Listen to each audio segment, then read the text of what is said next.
শরীরে অনেক জ্বর, নিঃশ্বাস নিতেও ভীষণ কষ্ট হয়। এই ভীষণ সংকটে তোমার আগমনে সব অসুখ সেরে যাবে অনায়াসে। মনের জ্বরে পুড়ে যখন তোমার নাম ধরে ডাকি, কই তুমি তো সাড়া দাও না। তোমাকে ছাড়া পৃথিবীর আর কোনো পথ্য আছে আমার অসুখ সারায়? সব অভিমান জলাঞ্জলি দিয়ে লজ্জার মাথা খেয়ে তোমার বুকে লুটিয়ে পড়তে ইচ্ছে হয়। এইসব অসুখ, মন খারাপ, অভিমান আমায় কি আর তোমায় ভুলিয়ে দিতে পারে? পারে না তো। আমি ঢের চেয়েছি, জ্বরের ঘোরে পড়ে থাকি বিছানায়। ভেবেছিলাম তোমাকে আর প্রয়োজন নেই। তবে দুঃখের বিষয়, আমি যে আরো বেশি উন্মাদ হয়ে যাই জ্বরে। তীব্র শ্বাসকষ্ট নিয়েও তোমার আলিঙ্গনে দম বন্ধ হওয়ার উপক্রম হলে ক্ষতি কি?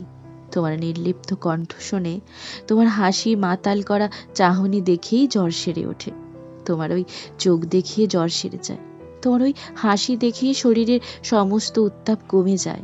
এই তীব্র শ্বাসকষ্টে জ্বরের শরীরে কোনো পথ্য নয়, শুধু তোমার আদরই কাজ করে। জ্বর দেখার বাহানায় তুমি তো চাইলেই কাছে আসতে পারো, বলো পারো না?